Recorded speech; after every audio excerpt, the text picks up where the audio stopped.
So good afternoon all of you. ठीक है, last class में हमने यूनिट 1 को स्टार्ट करा था रिलेटेड टू फाइनेंशियल सर्विसेज। तो कुछ थोड़ा बहुत हम लास्ट क्लास का हम ओवरव्यू लेंगे और उसके बाद में हम आगे फिर कंटिन्यू करेंगे, कुछ बेसिक कॉन्सेप्ट्स को डिस्कस करेंगे related to unit 1। Then we will start Basel norms.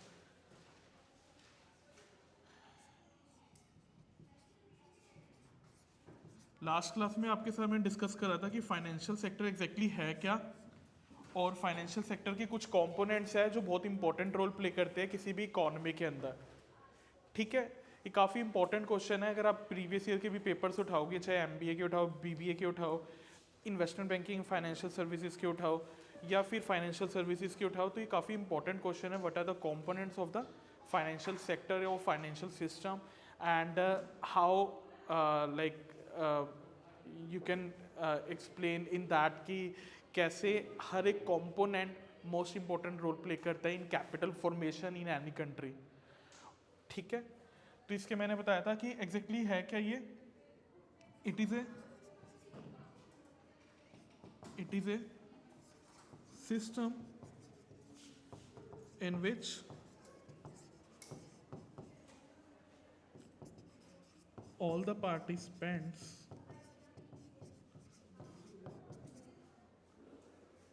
like government। Quickly हम लास्ट क्लास का थोड़ा बहुत डिस्कस कर रहे हैं 5-10 मिनट के लिए, उसके बाद हम आगे कंटिन्यू करते हैं। Like government, firms, companies, individuals etc. are involved in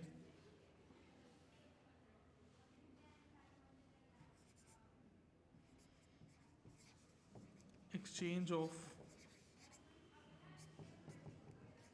financial assets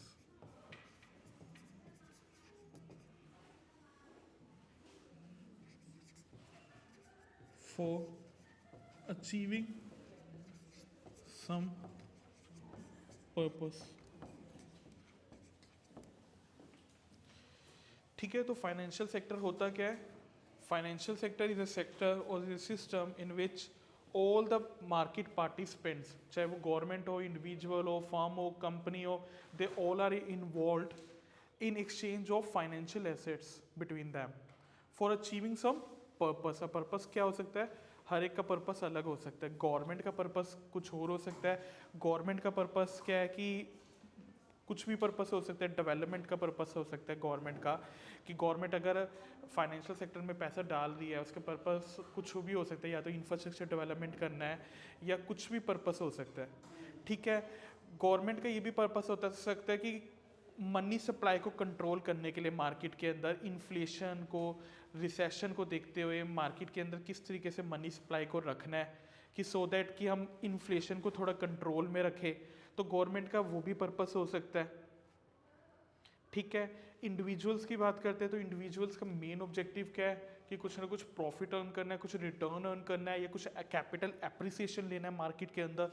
companies की बात करते हैं तो उनका मेन ऑब्जेक्टिव प्रॉफिट अर्न करना हो सकता है, कैपिटल एप्रिसिएशन है, कुछ रिटर्न अर्न करना हो सकता है। मे भी हो सकता है कि वो अपने एक्टिविटीज़ को डिवर्सिफाई कर रहे हैं, एक्सपैंड कर रहे हैं। ठीक है, कोई अगर इंडिविजुअल कंपनी या फर्म है, वो अगर कोई बिजनेस कर रहे हैं मार्केट के अंदर और वो अपनी एक्टिविटीज़ को एक्सपेंड करना चाहते हैं या बिजनेस को एक्सपेंड करना चाहते हैं, इन दैट केस उनको फंड की रिक्वायरमेंट होगी मार्केट के अंदर, और फंड के लिए वो कहाँ जाएंगे? फाइनेंशियल सेक्टर के अंदर जाएंगे। ठीक है, financial sector plays a role as a mediator in any economy.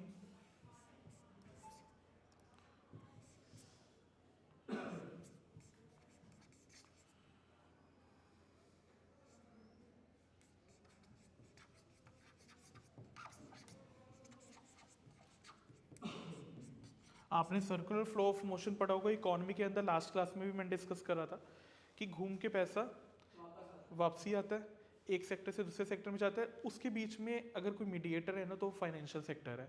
अगर फाइनेंशियल सेक्टर अगर किसी भी कंट्री के अंदर स्ट्रॉन्ग है तो कंट्री की इकोनॉमी भी स्ट्रॉन्ग होगी, वहाँ पर कैपिटल फॉर्मेशन अच्छा खासा होगा। किसी कंट्री के अंदर कैपिटल फॉर्मेशन अगर अच्छा नहीं हो रहा, इन दैट केस कहीं ना कहीं मे बी उसके फाइनेंशियल सेक्टर के अंदर कुछ ना कुछ कमी होगी, या तो वहाँ पर फाइनेंशियल इंस्ट्रूमेंट्स नहीं होंगे, लोगों के पास इतने ऑल्टरनेटिव नहीं होंगे कि वो किसके थ्रू फंड रेज कर सकते हैं, कैसे इन्वेस्टमेंट कर सकते हैं, या तो वहाँ पर इंटरमीडियरीज अपना रोल को अच्छे से प्ले नहीं कर रहे होंगे, ठीक है, या वहाँ पर इंटरमीडियरीज इतने ज़्यादा ऑर्गेनाइज्ड वे में डेवलप्ड नहीं होंगे, स्ट्रक्चर्ड नहीं होंगे, या उनकी एक्टिविटीज़ को कोई भी अच्छे से रेगुलेट नहीं कर रहा होगा, ठीक है। अगर मेरे यहाँ इंटरमीडियरीज है, उनकी एक्टिविटीज़ को कोई रेगुलेट नहीं कर रहा, तो मेरी कल को ये भी सिचुएशन हो सकती है जो सिचुएशन .com बबल में हुई थी 2002 के अंदर, या जो 2008 के अंदर ग्रेट रिसेशन आया था, या तो वो वाली हालत हो जाएगी। तो मेरे यहाँ पर फाइनेंशियल इंटरमीडियरीज तो है, बट ये है कि कोई उनकी एक्टिविटीज़ को अच्छे से रेगुलेट नहीं कर रहा, कोई गाइडलाइंस नहीं उनको प्रोवाइड कर रहा कि किस तरीके से उनको वर्क करना चाहिए मार्केट के अंदर, कैसे करना चाहिए, कैसे नहीं करना चाहिए। फॉर एग्जांपल अगर हम बैंक्स की बात करते हैं तो उनको कौन रेगुलेट करता है? Reserve Bank of India. अगर हम इंश्योरेंस कंपनीज की बात करते हैं तो उनको कौन रेगुलेट कर रहा है? IRDAI, insurance regulatory development authority of India. अगर हम पेंशन फंड की बात करते हैं तो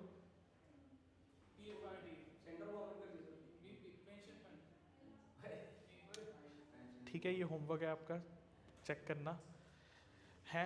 और अगर हम चलो इंश्योरेंस की बात होगी, बैंक्स की होगी, मनी मार्केट को कौन रेगुलेट करता है?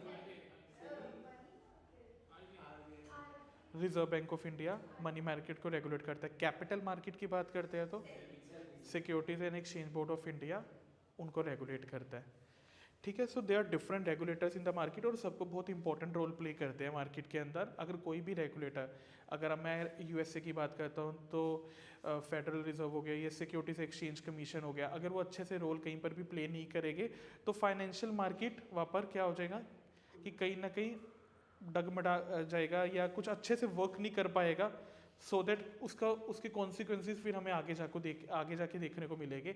अभी शॉर्ट पीरियड ऑफ टाइम में ना मिले तो लॉन्ग पीरियड ऑफ टाइम में मिलेंगे, ठीक है। इसका अच्छा खासा एग्जांपल है .com बबल, या जो 2008 के रिसेशन आया था, ठीक है। तो इसके 4 मेन कंपोनेंट्स हैं, हमने लास्ट क्लास में डिस्कस करे थे फाइनेंशियल सेक्टर के। एक है financial market, financial intermediary, financial services, और बताओ फाइनेंशियल एसेट, ठीक है। तो फाइनेंशियल मार्केट क्या है?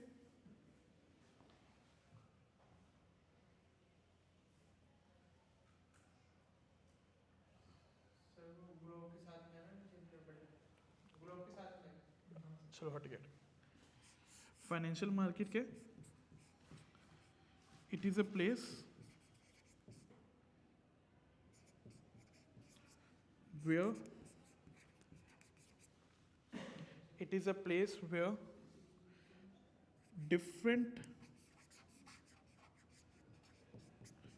market participants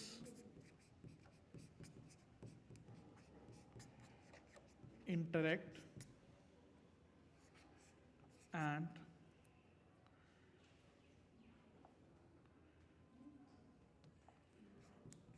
involved in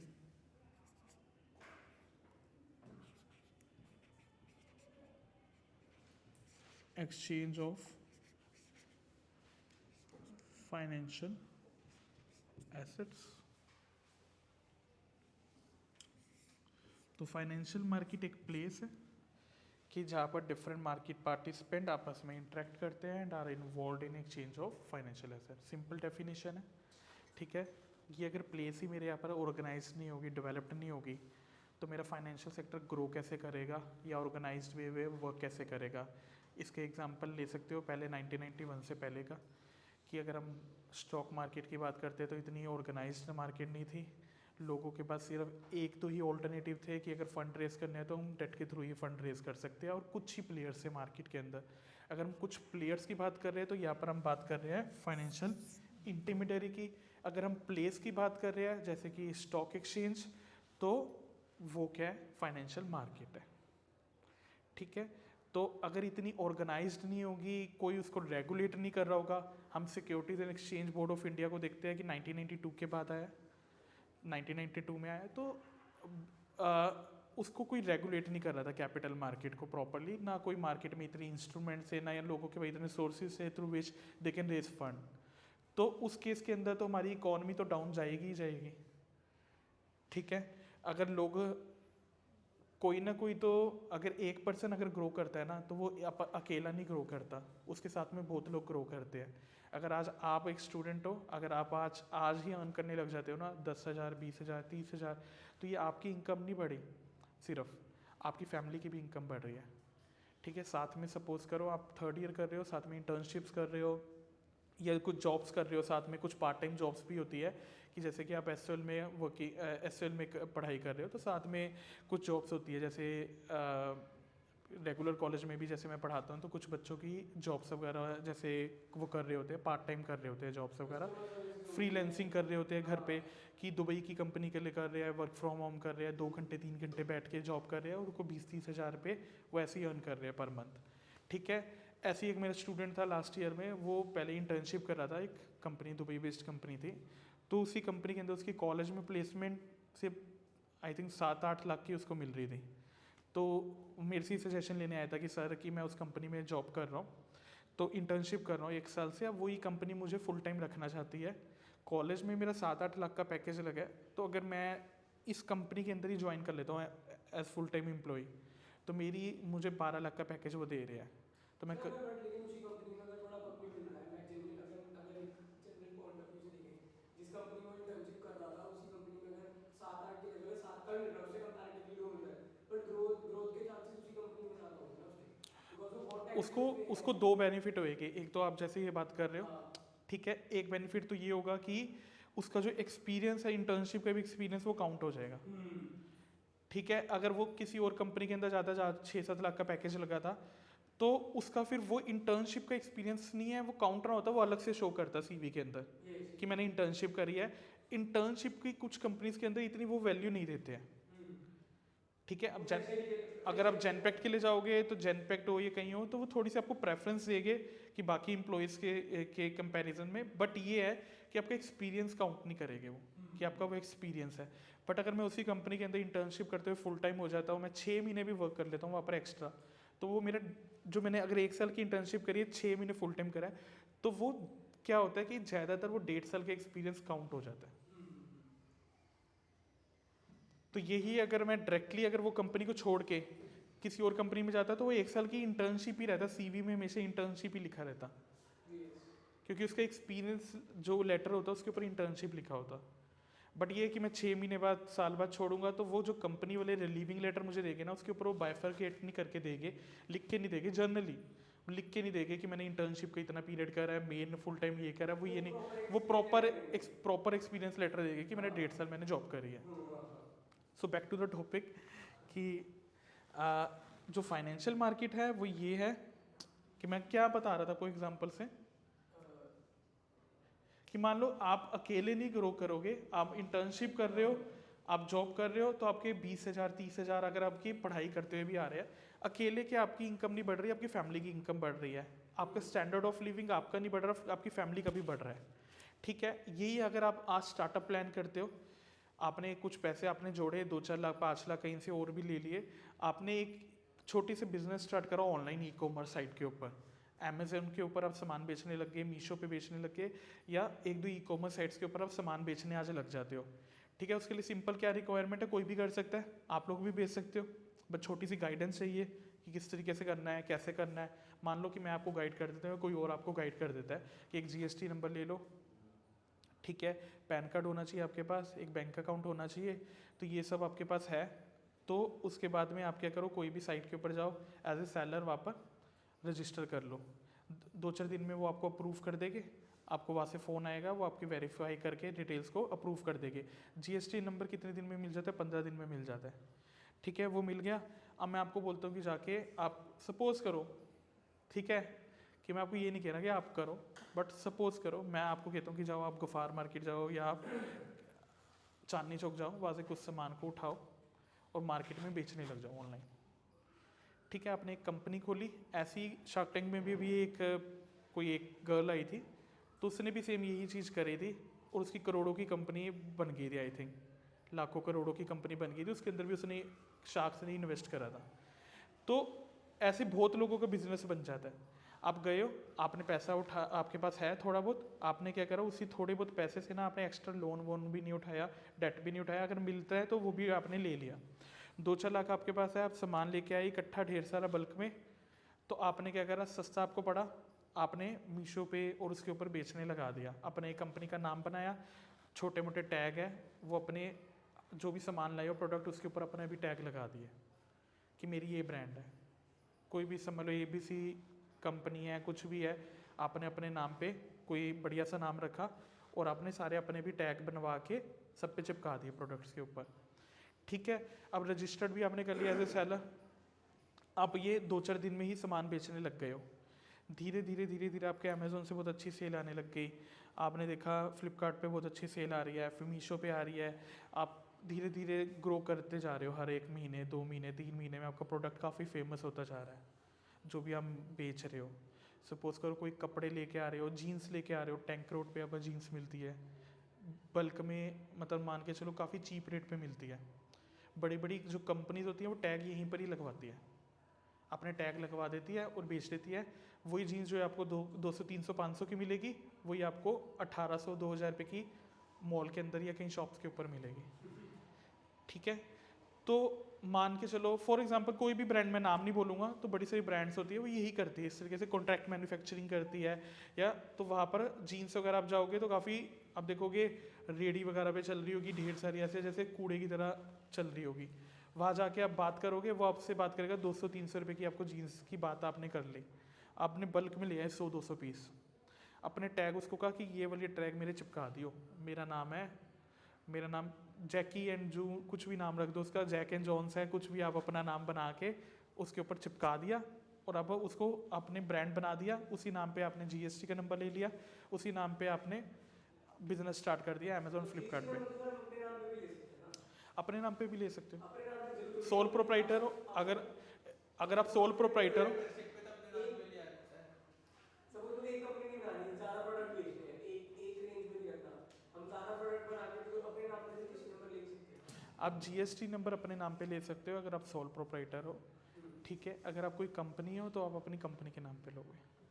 तो मतलब हम अगर सपोज मैंने ABC लिमिटेड कंपनी खोली है, या तो मतलब यही सब काम है। अगर सोल प्रोप्राइटर हो, सोल प्रोप्राइटर में भी तो आपके बिजनेस का कोई ना कोई नाम होगा। हाँ हाँ हाँ। ठीक है, गोल्डन गारमेंट्स, ABC गारमेंट्स, कुछ भी नाम रखोगे। ठीक है, तो वो अलग है।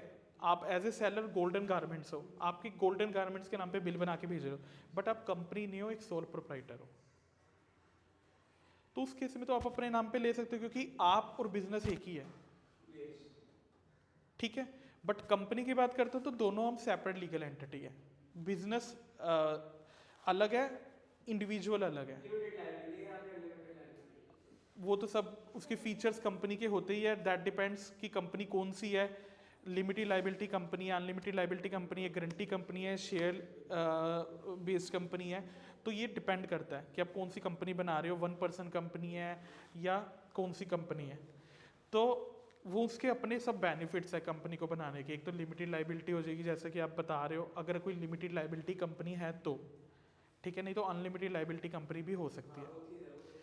तो अगर लिमिटेड लाइबिलिटी कंपनी है, उसके अपना ये बेनिफिट है कि आपकी एक लाइबिलिटी लिमिटेड होगी और आप दोनों तो सेपरेट हो। अकाउंटिंग पॉइंट ऑफ व्यू से तो आप सोल प्रोप्राइटर हो तब भी सेपरेट हो, टैक्स पर्पज से आप एक ही हो अगर सोल प्रोप्राइटर हो। कंपनी अलग है, आप अलग हो। टैक्स पर्पस के लिए आप अलग टैक्स कैलकुलेट करके दोगे, कंपनी का अलग टैक्स होगा। तो अगर हम बात करते हैं कि लाइक आपने एक कंपनी बना दी, आपने माल वगैरह बेचने लग गए ऑनलाइन, आपकी अच्छी खासी सेल आने लग गई अमेजोन फ्लिपकार्ट मीशो वगैरह से। धीरे धीरे आपने सोचा यार ऑनलाइन में तो काफ़ी अच्छा मैं ग्रो कर रहा हूँ, ई-कॉमर्स साइट पे मेरी आराम से 2-3 करोड़ रुपए का बिजनेस मैं कर रहा हूँ, बहुत बढ़िया। मैंने सोचा भी नहीं था कि मैं स्टूडेंट होते होते इतना अच्छा बिजनेस करूँगा, और काफ़ी लोग करने लग जाते हैं। DU की ही काफ़ी एग्जांपल्स हैं, बहुत गए हैं लोग।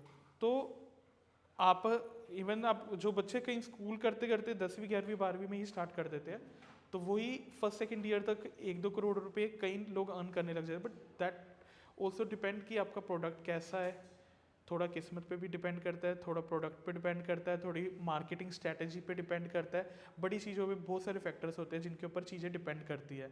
कौन से प्लेटफॉर्म को आपने यूज़ करा है, क्या डिस्ट्रीब्यूशन चैनल है आपका, कितनी आपकी मार्केटिंग कॉस्ट पड़ रही है, सब चीज़ों को देखते हुए तब पता लगेगा कि आप आगे ग्रो कर भी पाओगे या नहीं ग्रो कर पाओगे ईजिली। ठीक है, अब अगर कोई पर्सन एकदम से ई कॉमर्स साइट पे ग्रो करने लग जाता है, अब उसके दिमाग में ये आएगा कि मैं ऑफलाइन जाऊँ। अभी तक तो ऑनलाइन बेच रहा था, तो थोड़ा सा अपने बिजनेस को एक्सपेंड करने के लिए मुझे ऑफलाइन भी ट्राई करना चाहिए। मैं क्या करता हूँ कि कहीं अभी रेंट पे शॉप ले लेता हूँ, या मैं तो अब मैं ऑफलाइन जाऊँगा तो कुछ पैसा तो मेरे पास ऑलरेडी है जो मैंने अर्न करा है ऑनलाइन से, कुछ पैसा मैं लोन भी लूँगा। बैंक वाले भी लोन मेरे को ईजिली दे देंगे, जब मेरे देखेंगे ना कि मैं इतनी अच्छी इनकम अर्न कर रहा हूँ ई कॉमर्स साइट से, तो वो भी मुझे लोन दे देंगे। ठीक है, अब मेरे को ईजिली लोन भी मिल गया, मेरे पास ऑलरेडी भी कुछ फंड पड़ा हुआ है, अब मेरे पास एक्सपीरियंस भी है मार्केट का थोड़ा बहुत कि ऑनलाइन बेच रहा हूँ। बट जो ऑफलाइन का एक्सपीरियंस और ऑनलाइन का दोनों का अलग होता है।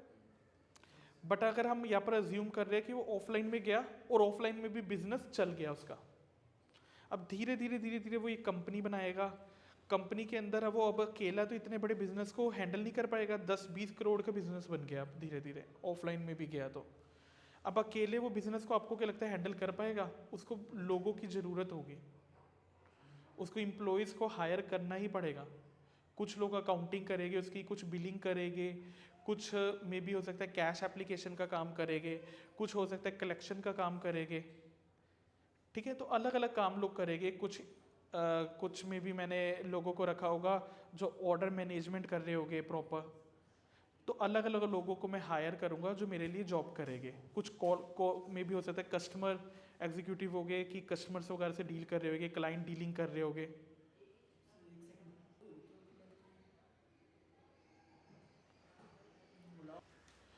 जो एंजल इन्वेस्टर्स है, ये वेंचर कैपिटल है।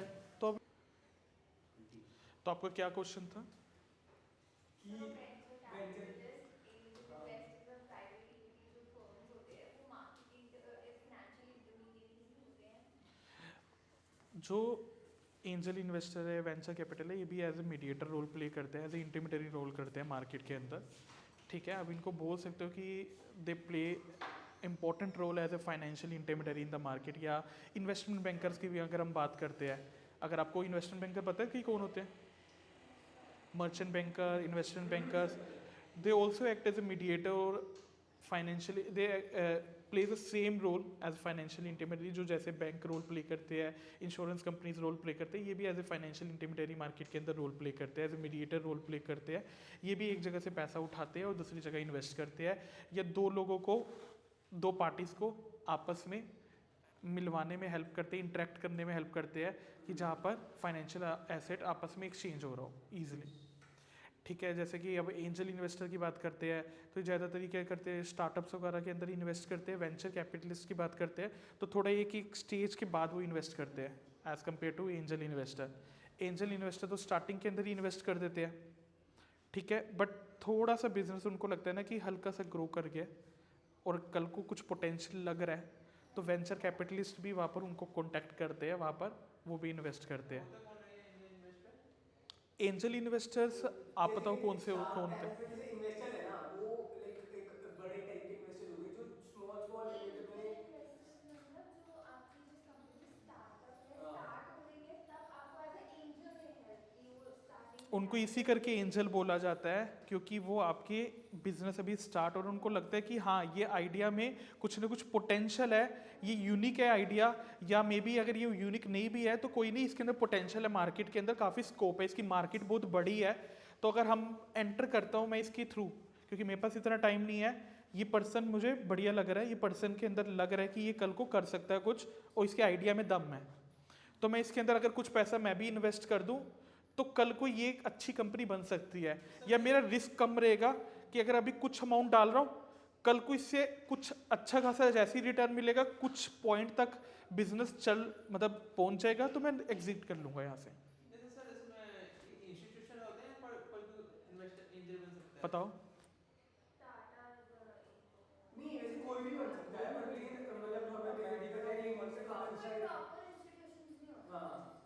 ठीक है, मिल गया आंसर। एक नॉलेज तो होती है कि तुम्हारी क्या नॉलेज नाम क्या है? Angel investor. अब एंजल तो कोई भी हो सकता है ना, ठीक है। मेरे लिए मुझे फंड की रिक्वायरमेंट है, अगर मैं स्टार्टअप हूँ, मैं एक को स्टार्टअप प्लान कर रहा हूँ, तो पहली बार अगर आप ये ट्राई करना, आपको एक इससे मार्केट नॉलेज मिलेगी। आप एक कोई भी बिजनेस मान लो कि आप स्टार्ट करते हो, ई कॉमर्स साइट पे ही कर रहे हो, कहीं ना कहीं कर रहे हो। सबसे इजी क्या है? ई कॉमर्स साइट पे सामान बेचना। उसमें ये लॉस के कम चांस है, रिस्क कम है, सब चीज़ें कम है। बट मार्केट में यही, अगर मैं रेंट पे शॉप लूँ तो काफ़ी रिस्क है, काफ़ी कॉस्ट इन्वॉल्व है वहाँ पर। ठीक है, पहले तो 3-4 महीने की सिक्योरिटीज़ वो ले लेंगे, रेंट ले लेंगे, फिर वहाँ पर बहुत पैसा चाहिए, मार्केटिंग करनी है, अवेयरनेस करना है। तो अमेज़ोन तो ऑलरेडी, अमेज़ोन की कुछ ना कुछ स्कीम के अंदर इनरोल कर लूँगा, जो सेलर्स को स्कीम ऑफर करी जाती है कि मेरा प्रोडक्ट ऊपर दिखेगा। नहीं सर, वो जैसे डिजिटल मार्केटिंग होती है ना, जैसे फेसबुक पे स्पॉन्सर ऐड होती है, यहाँ पे भी स्पॉन्सर ऐड होती है। हो जाती है, हाँ होती ही है वो, होती है, मतलब होती है। फ्लिपकार्ट में अलग होती है, शॉपिफाई पे अलग होती है, हर एक इवन स्पॉटिफाई पे भी होती है। अलग अलग तरीके के होते हैं, एफिलिएशंस वगैरह होते हैं, एफिलिएशन मार्केटिंग होती है कि आप मान लो कि अगर मेरे कोई प्रोडक्ट का लिंक वगैरह शेयर करोगे, आप ई कॉमर्स साइट की बात कर रहे हो ना? हाँ e commerce site, e commerce में डिफरेंट टाइप्स की मार्केटिंग होती है कि आप अगर मेरे प्रोडक्ट का लिंक वगैरह शेयर करो, किसी कोई उससे अगर ऑर्डर करता है तो उससे आपको भी कमीशन मिलेगी। ठीक है, डिफरेंट पेमेंट स्ट्रैटेजी होता है कि आपको ज़्यादा पे करना पड़ता है टू स्टार्ट टू शो। हाँ। नहीं नहीं सर, जैसे हम नॉर्मल गूगल पे ऐड रन करते हैं ना, एक सर्टेन अमाउंट पे सर्टेन डे के लिए, ठीक है, वैसे ही ई कॉमर्स साइट्स पे भी ऐसी ऐड रन होती है पर डे के हिसाब से। अगर तुम 500 रुपए की ऐड रन कर रहे हो, तो अगर सपोज मैंने सर्च किया if I want to buy a shirt, ठीक है, मैंने शर्ट लिखा या कुछ भी लिखा, तो सबसे ऊपर मेरा प्रोडक्ट है। हाँ, तो ये चीज़ स्विगी जोमेटो में भी होती है, ये हाँ। चीज़ आप अमेजोन फ्लिपकार्ट के ऊपर भी देखोगे। अगर आप स्विगी जोमेटो पे भी अगर सामान बेच रहे हो खाने पीने का, तो वहाँ पर भी ये है कि मान लो मैं फास्ट फूड में ये चाउमीन मोमोज वगैरह ये सब बेचता हूँ, चाइनीज़ आइटम्स बेचता हूँ। अब मान लो मैंने ये आपका ये मार्केटिंग की मैंने वो ले लिया है, ठीक है, कि आप मेरे प्रोडक्ट को प्रमोट करोगे। तो उस केस में क्या होगा कि मैं मान लो मेरा नाम है hotpot, hotpot Chinese food junction, मेरी कंपनी का नाम ये है, मैं ये सारी चाइनीज़ आइटम्स बेचता हूँ। अब कल को कोई भी अगर चाउमीन भी डालेगा ना, तो मेरा सबसे ऊपर दिखेगा। बट दैट डिपेंड्स कि मैंने कौन सा उनके वहाँ पैकेज लिया है। मार्केटिंग के उनके वहाँ काफ़ी सारे पैकेजेस होते हैं कि कौन सा पैकेज लिया है, कितने दिन का लिया है, क्लिक्स का लिया है। कि अगर क्या होता है कि स्विगी जोमेटो की बात करें तो वह क्लिक्स के हिसाब से होता है कि मान लो कि मैंने 1000 क्लिक्स लिए है, तो कस्टमर जब भी चाउमीन सर्च करेगा तो उसको मेरा सबसे ऊपर दिखेगा। वो उसने मेरा ओपन करा तो एक क्लिक हो गया, वो खरीदे या ना खरीदे एक क्लिक के लिए हो गया। ऐसी 1000 क्लिक्स हो गए तो मुझे 20 रुपये पर ऑर्डर के हिसाब से उनको पे करना पड़ेगा, 20-25 रुपये पर ऑर्डर के हिसाब से उनको एक्स्ट्रा पे करना पड़ेगा। तो इस तरीके की मार्केटिंग स्कीम्स होती है उनकी, फ्लिपकार्ट की, अमेजोन की, ये स्विगी जोमेटो की हो गया, ठीक है, अभी जेप्टो का भी आया है, जेप्टो कैफे वगैरह, तो इनकी सबकी इस तरीके की होती है। फ्लिपकार्ट वगैरह की बात करूँ, अमेजोन की बात करूँ, तो वहाँ पर भी यही होता है कि प्रोडक्ट ऊपर सर्च होगा। मीशो की बात करूँ, है ना, कि अगर आप कुछ भी मान के चलो, मैं वो बेच रहा हूँ, मैजिक मॉप आता है वो बेच रहा हूँ, ठीक है, अब कोई भी मॉप सर्च करेगा तो सबसे ऊपर मेरा दिखेगा। ऐसी कोई कपड़े बेच रहा हूँ तो कपड़ों के अंदर ये कि जैसे जीन्स वगैरह बेच रहा हूँ तो सबसे ऊपर दिखेगी मेरी, ठीक है। तो ये सब होता है। तो अगर मान के चलो कि एक पर्सन है वो काफ़ी अच्छा ग्रो कर जाता है, सर्टनली क्या होता है कि मतलब इतना अच्छा ग्रो कर गया, 20-30 करोड़ की कंपनी हो गई है, अब उसको लोग भी और हायर करने पड़ेंगे। एक तो उसकी भी इनकम ग्रो हुई, स्टैंडर्ड ऑफ लिविंग बढ़ा, साथ में 10-20-30 लोगों को जिनको रखा है वो अनएम्प्लॉयड घूम रहे थे मार्केट के अंदर, या अगर किसी कंपनी में वर्किंग भी थे तो कम सैलरी पे थे, वो मेरी कंपनी में इसी करके आया कि उनको अच्छी सैलरी मिल रही है, कुछ अच्छा ग्रोथ पोटेंशियल दिख रहा है, उनकी इनकम भी बढ़ गई। जिनकी जीरो थी इनकम, अनएम्प्लॉयड थे, उनको इनकम मिल गई। जिनकी कम इनकम थी, एक्सपीरियंस लोग थे, उनकी इनकम थोड़ी बढ़ गई, ठीक है। मार्केट कंट्री के अंदर अनएम्प्लॉयमेंट कम हुआ। अब मेरे को बाहर कोई ना कोई प्लेस चाहिए होगी मार्केट के अंदर वर्क करने के लिए, तो मैं कहीं ना कहीं ये चीज़ कोई भी प्लेस को रेंट पे लूँगा, लीज पे लूँगा, या फिर हो सकता है कि मैं खुद परचेज करके वहाँ पर प्रॉपर इंफ्रास्ट्रक्चर डेवलपमेंट करूँ। अब मैं जहाँ पर मान लो कंपनी बनाता हूँ, तो जो भी मेरे इम्प्लॉयज़ वगैरह हो गए, कुछ इम्प्लॉयज़ हो सकता है कि अलग अलग कंट्री के पार्ट से आएंगे, कोई हो सकता है कि कोई बिहार का होगा, कोई हरियाणा का होगा, अलग अलग जगह के लोग होंगे, तो वो भी रेंट के लिए ढूंढेंगे आसपास में कोई प्लेस। वो भी ऐसी जगह रहना पसंद करेंगे जहाँ पर आसपास मार्केट हो, हॉस्पिटल हो, मॉल्स हो, है ना। तो सारी चीज़ें एक चीज़ से जुड़ी हुई है कि जैसे जैसे बिजनेसेस डेवलप होंगे वैसे वैसे वहाँ पर मार्केट डेवलप होगी, हर एक चीज़ की मार्केट डेवलप होगी, वहाँ पर रोड्स की डेवलपमेंट होगी, वहाँ पर प्रॉपर ट्रांसपोर्टेशन सिस्टम डेवलप होगा, हर एक चीज़ वहाँ पर डेवलप होगी। एक पर्सन ग्रो करता है तो साथ में कई लोग साथ में ग्रो करते हैं, उनकी भी इनकम बढ़ती है, उनका भी स्टैंडर्ड ऑफ लिविंग बढ़ता है। कंट्री के अंदर गवर्नमेंट की भी इनकम बढ़ती है, टैक्सेबल इनकम, उनके पास अच्छी खासी टैक्स की इनकम आती है गवर्नमेंट के पास। तो क्या होता है, अल्टीमेटली कैपिटल फॉर्मेशन होता है, मोबिलाइजेशन ऑफ जो ये जितने भी फाइनेंशियल इंटरमीडियरीज है ये मोबिलाइज करते हैं सेविंग्स को और हेल्प करते हैं कैपिटल फॉर्मेशन के अंदर। ठीक है, कहाँ गए हम, डिलीट हो गया। तो 4 कंपोनेंट लिखे थे ना, financial intermediary, financial asset, financial market और फाइनेंशियल सर्विसेज। ये आपको मैंने बताया कि ये प्लेस है where market participants interact and exchange financial assets. ये क्या है, it is a main product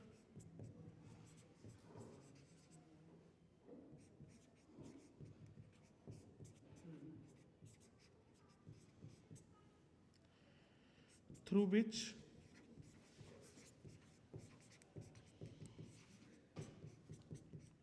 financial intermediaries achieve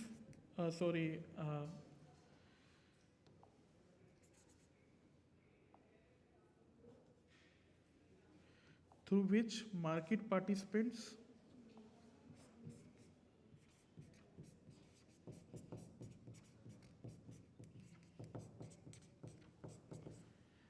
achieve their objective. For example, raising of funds, yeah, you can say borrowing of funds, investment,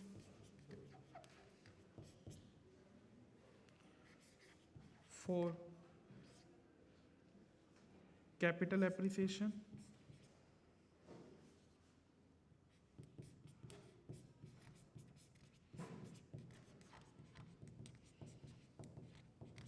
or periodic returns,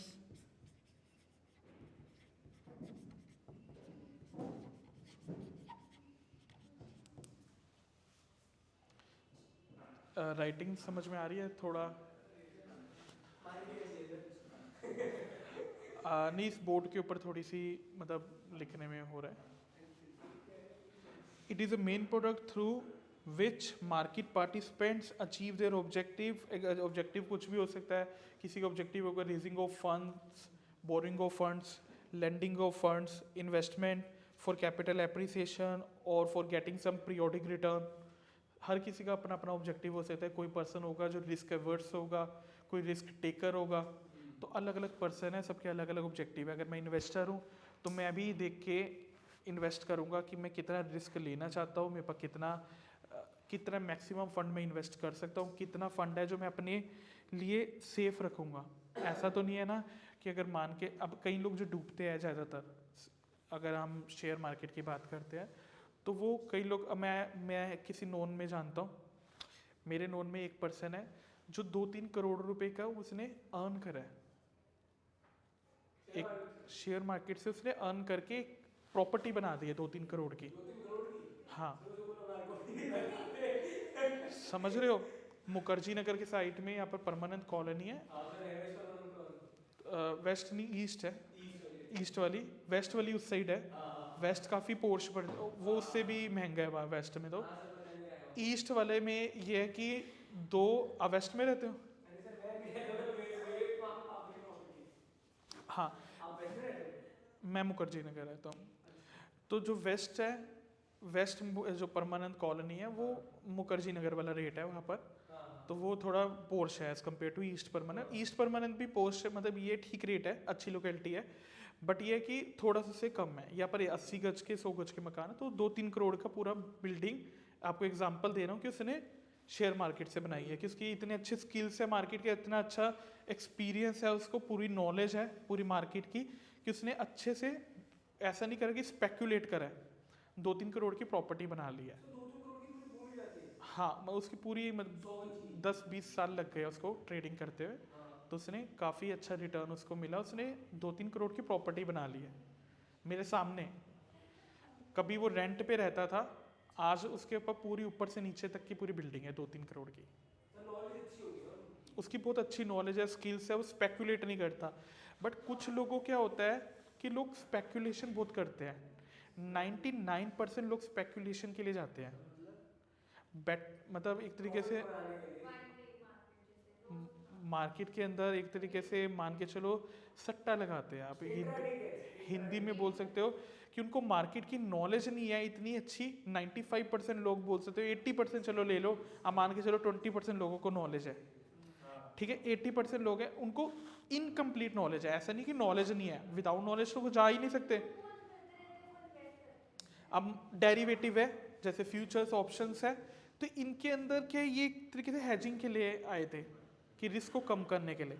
but लोग इसको speculate के लिए use करते हैं, हाँ बहुत ज़्यादा है। इन पर स्पेकुलेशन करते हैं, सट्टाबाजी करते हैं, कि अच्छा चार्ट को ट्रेंड्स वगैरह को देखते हुए उनको थोड़ी बहुत कुछ नॉलेज है, तो ऊपर जा रहा है, ये जा रहा है तो ग्रो करेगा, अभी लगा दिया 1-2 दिन में। उनको ये होता है कि जैसे मैंने स्टार्टिंग में नया नया आया हूँ पर्सन, अब मैं नया नया उतरा हूँ, अभी आज की डेट में 10,000 कमा रहा हूँ मैं, ठीक है, 10,000 पर मंथ कमा रहा हूँ, और मेरे पास 4-5 लाख रुपए ऐसे ही पड़े हैं, मेरे पापा मम्मी ने दिए हैं, मेरे पेरेंट्स ने दिए हुए हैं मुझे। अब मेरे पास 4-5 लाख रुपए बैंक में पड़े हैं, और 10,000 रुपये मैं अभी हर महीने कॉल सेंटर में जॉब करके अर्न कर रहा हूँ। पूरा मैं मेहनत करता हूँ, 10-10 12-12 घंटे, घर आता हूँ, रात को सो जाता हूँ, फिर अगले दिन चला जाता हूँ एमएनसी के अंदर। मैं 10-12 हज़ार रुपये की सैलरी है मेरी, ठीक है। अब मैं नया नया, मेरे को किसी ने बताया, मेरे साथ वाला लड़का बता रहा है कि इसने तो हर महीने 80-90,000 तो ये ऐसे ही अर्न कर लेता है शेयर मार्केट से। अब मैं सोचूंगा यार, पूरा महीना मैं पूरा दिन काम करता हूँ 10-12 घंटे, बुरी हालत हो जाती है, और सिर्फ पूरे महीने की सैलरी 10,000 मिलती है, जिसमें से 2-4 हज़ार तो मेरे ट्रैवलिंग का लग जाता है, सिर्फ 6-7 हज़ार बचता है, ठीक है। अब साथ वाले बंदे ने मुझे काफ़ी मोटिवेट करा, मेरे साथ में बैठता था, तो उसने मोटिवेट करा कि यार तू ना म्यूचुअल फंड्स में इन्वेस्ट कर, वहाँ कर, इक्विटी शेयर में कर, इसमें कर, उसमें कर, तू क्या कर रहा है, तू 10,000 से क्या गुजारा होता है। मैं भी मन में सोच रहा हूँ, होता तो कुछ नहीं है, और तो ये 80,000 अर्न कर रहा है क्या ये, कि इसके तो कुछ नॉलेज भी नहीं इतनी है, ये 80,000 अर्न कर रहा है, इससे ज़्यादा तो मैं पढ़ा लिखा हूँ, तो मैं तो इसे डबल ही अर्न कर लूँगा, इतना तो कर ही लूँगा। तो मैंने से पूछा क्या कर रहा है, वो कह रहा है शेयर मार्केट में कर, ये कर, ये कर, उसने थोड़ा बहुत मेरे को समझा दिया, ठीक है।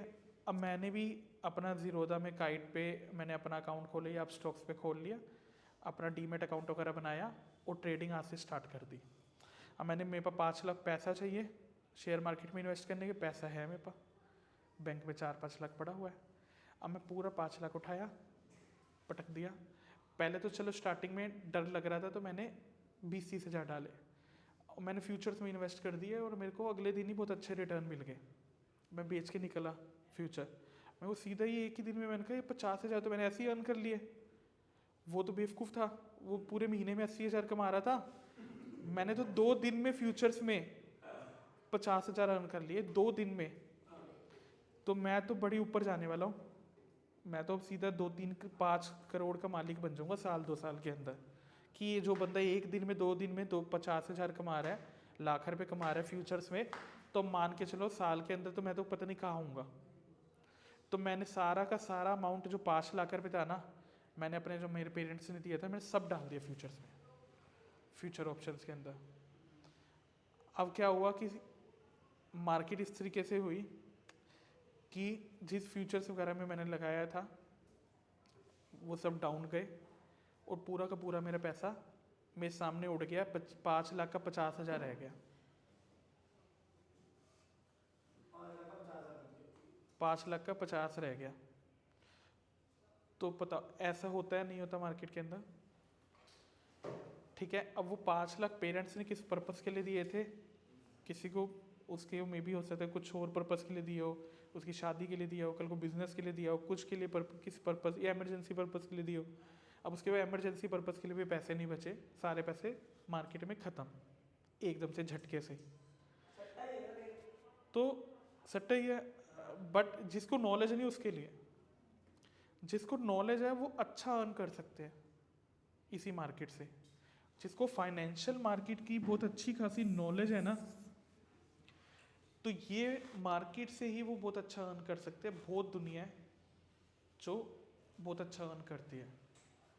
मेरी कुछ जो जिनको मैंने एमबीए के बच्चों को, स्टूडेंट्स को पढ़ाया है, वो जॉब करते हुए भी बहुत अच्छा इससे अर्न करते हैं, क्योंकि उनके पास स्किल्स है, प्रॉपर नॉलेज है कि किस तरीके से लगाना है पैसा, स्पेकुलेट नहीं करना, किस तरीके से पैसा लगाना है, किस तरीके से हैजिंग करनी है, किस तरीके से रिस्क को अपने कम करते हुए चलना है।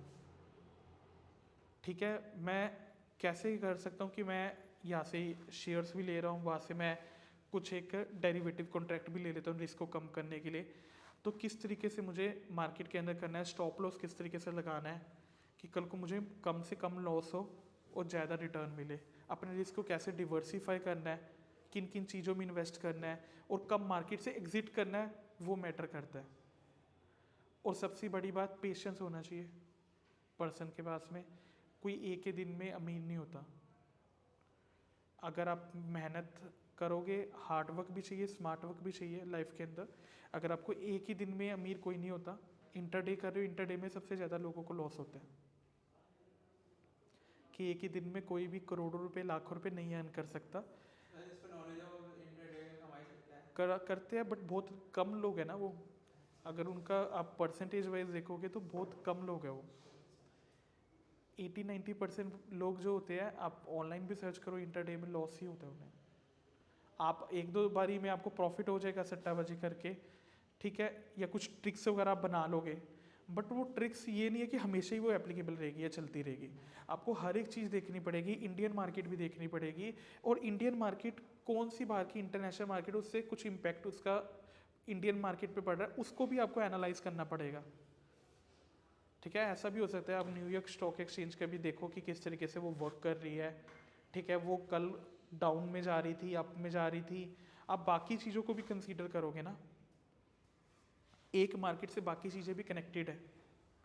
अब 2008 के अंदर क्राइसिस अगर यूएसए के अंदर आया तो उसका इम्पैक्ट सारी वेस्टर्न कंट्रीज पे पड़ा, क्योंकि सब कनेक्टेड थे। अगर अभी वॉर चल रही है तो उसका इम्पैक्ट हमारी इंडियन मार्केट पे आपको क्या लगता है, नहीं पड़ा? अभी पिछले कुछ दिनों में भी मार्केट काफ़ी डाउन भी जा रही है। तो हर एक चीज़ का इम्पैक्ट पड़ता है। यूएसए के अंदर क्या हो रहा है, बाहर वॉर हो रही है, क्या हो रहा है, ऑयल के प्राइसेस अगर बाहर बढ़ेंगे, मान लो ईरान लड़ाई में है, ठीक है, रशिया की आप देख रहे हो काफ़ी टाइम से लड़ाई चल रही है यूक्रेन के साथ। तो अगर ऑयल के प्राइसेस या ऑयल के यहाँ पर मान लो प्राइसेस बढ़ते हैं क्योंकि डिमांड बहुत है, मान लो कि अब जहाँ पर ऑयल की सप्लाई रुकती है कहीं पर भी तो उसके काफ़ी प्राइसेस बढ़ेंगे। ऑयल के प्राइसेस बढ़ेंगे तो सारी चीज़ों के यहाँ पर प्राइसेस बढ़ जाएंगे, हर एक प्रोडक्ट के प्राइसेस बढ़ेंगे क्योंकि ट्रांसपोर्टेशन महंगा पड़ जाएगा। ठीक है, मैन्युफैक्चरिंग भी काफ़ी कॉस्टली होगी तो प्रोडक्ट्स भी आगे कॉस्टली बिकेंगे, तो इन्फ्लेशन हो जाएगा मार्केट के अंदर। तो हर एक चीज़ जुड़ी हुई है, लिंक्ड है। तो जिसको पूरी मार्केट की नॉलेज है ना, वो इन्वेस्ट कर सकता है। कि अगर मान लो चाइना बोल रहा है कि वो काफ़ी ज़्यादा स्टील में इन्वेस्ट करेगा, ठीक है, चाइना ने अभी कुछ पीछे रिसेंटली कुछ स्टेटमेंट दी थी कि वो काफ़ी ज़्यादा मैन्युफैक्चरिंग हब्स और बनाएंगे, ये करेंगे वो करेंगे, तो वापस स्टील की काफ़ी रिक्वायरमेंट होगी, मेटल की रिक्वायरमेंट होगी। तो उसने कहा कि मैं स्टील की काफ़ी ज़्यादा हम परचेजिंग करेंगे या कुछ करेंगे। तो इंडिया की भी जो कंपनीज है जैसे टाटा स्टील होगी या और कंपनीज है, तो आपको क्या लगता है उनके शेयर के प्राइसेस बढ़ेंगे, जंप करेंगे, नहीं करेंगे? एक स्टेटमेंट से चाइना की करेंगे।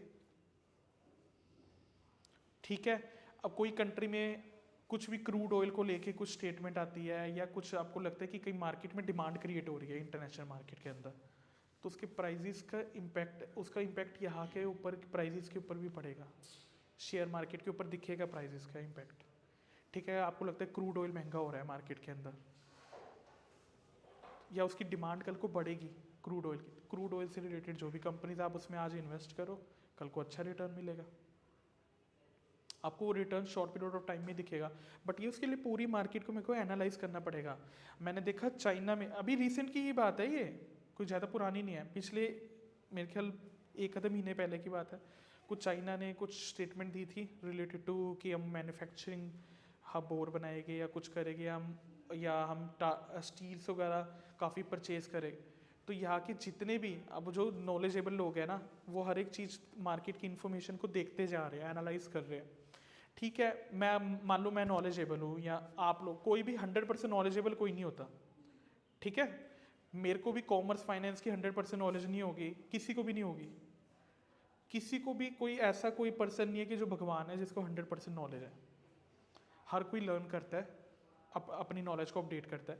अब मैं चल रहा हूँ तो मैं अभी निकल रहा हूँ, आप में से किसी बच्चे ने कहा सर आपको पता है, या आप, मैं देख रहा हूँ दो बच्चे आपस में डिस्कस करें, यार चाइना में ना कल ये स्टेटमेंट आई थी, न्यूज़ आई थी। वो तो ऐसे ही नॉर्मली डिस्कस कर रहे हैं, बट जो बंदा थोड़ा मनी माइंडेड है, अच्छा ये सच में ऐसी कुछ न्यूज़ आई है क्या, कि मतलब इस तरीके के है। मैं घर जाते ही इंटरनेट सर्फिंग करूँगा, अच्छा तो ऐसे तो जो स्टील कंपनीज है उनकी तो डिमांड बढ़ रही है उनके प्रोडक्ट्स की, तो स्टील कंपनीज के शेयर के प्राइसेस बढ़ेंगे, इसका मतलब तो मैं आज ही इन्वेस्ट कर देता हूँ टाटा स्टील के अंदर। मैं न्यूज़ देखी, वेरीफाई कर लिया कि जो भी बात थी वो ऐसी कोई रूमर नहीं थी, वो जेन्युइन बात वो कर रहे थे आपस में। तो मैं घर जाके प्रॉपर एनालाइज करा, अच्छा तो ये तो डिमांड बढ़ने लगी है, फिर उसकी एक स्टेटमेंट से। तो मैंने फिर क्या करा, जाते ही मैंने एक दो स्टील कंपनी है जो भी टाटा स्टील वगैरह में मैंने इन्वेस्ट करा। तो मुझे कुछ टाइम पीरियड के अंदर पेशेंस भी चाहिए ना, एक ही दिन में तो रिटर्न नहीं मिल जाएगा अच्छा खासा, कुछ टाइम में मुझे एक आधे महीने में दिखेगा कि कुछ ना कुछ उसकी जो स्टेटमेंट थी ना उसका इम्पैक्ट दिखेगा, कुछ रिटर्न मुझे अच्छा खासा मिलेगा। वैसे शॉर्ट पीरियड ऑफ टाइम में ही मिल जाएगा रिटर्न। उसने स्टेटमेंट दी, एक दो दिन में ही मुझे दिखेगा कि उसके प्राइजेस जंप करेंगे थोड़े से। तो यही जो स्पेकुलेट करने वाला बंदा है ना, वो टाइम नहीं वेस्ट करता एनालाइज करने में मार्केट। वो ये नहीं देखेगा कि फाइनेंशियल स्टेटमेंट क्या है, ये मार्केट की इन्फॉर्मेशन क्या है, वो सिंपली देखेगा कि हाँ इस तरीके से इन्वेस्ट कर देता हूँ मैं, ऐसे रिटर्न मिलेंगे, स्पेकुलेट कर रहा है वो। अब जो MNCs में जॉब करते होते हैं, ज़्यादातर लोग स्पेकुलेशन कर रहे होते हैं, क्योंकि उनके पास इतना टाइम होता ही नहीं है। मैं 10-10 12-12 घंटे की अगर शिफ्ट कर रहा हूँ तो मेरे पास टाइम ही का है, सिर्फ छोटा मोटा टाइम 1-2 घंटे का मिलेगा ट्रैवलिंग करते हुए। तो उस बीच में मैं क्या करूँगा, मैं ऑनलाइन इन्फॉर्मेशन देखूंगा कि कौन से शेयर्स में मुझे इन्वेस्ट करना चाहिए, उसके अकॉर्डिंगली मैं 1-2 शेयर्स में इन्वेस्ट कर लूँगा, या मार्केट में छोटी मोटी जो इन्फॉर्मेशन मिलेगी। मैं डिटेल एनालिसिस नहीं कर सकता, छोटा मोटा एनालाइज करूँगा चीज़ों को और इन्वेस्ट कर दूँगा, ठीक है। और उनमें क्या है कि फिर पेशेंस भी कम होता है कई लोगों को में, तो वो उनको दिखेगा वो अच्छा ये लॉस में जा रहा है, स्टॉप लॉस मैंने लगाया नहीं था। तो मैं क्या करता हूँ कि मार्केट में कुछ भी ऐसी बात हुई है तो मैं फटाफट में निकाल लेता हूँ, मैं लॉस पे ही अपना एग्जिट ले लेता हूँ मार्केट से, कि सारा पैसा ना डूब जाए। तो एक बंदे को लॉस हुआ, किसी न किसी को तो फ़ायदा हुआ होगा, ठीक है। अगर मार्केट में अगर एक बंदे को लॉस हो रहा है तो किसी न किसी को तो मार्केट में किसी को फ़ायदा हुआ है, तो उसको लॉस हो गया, किसी न किसी और को जो समझदार बंदा होगा वो पैसे लेके निकल गया मार्केट से, ठीक है। क्लियर है। तो ये सब चीज़ें लिंक्ड होती है आपस में। फाइनेंशियल मार्केट एक प्लेस है जहाँ पर ये सारे इंटरेक्ट करते हैं। फाइनेंशियल एसेट मेन प्रोडक्ट हो गया, फाइनेंशियल सर्विसेज असिस्ट करती है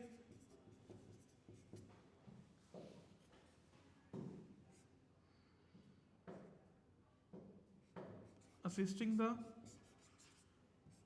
market participant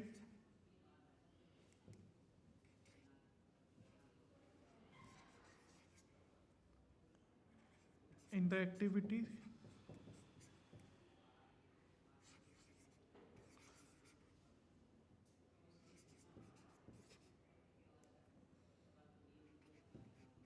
exchange of financial assets।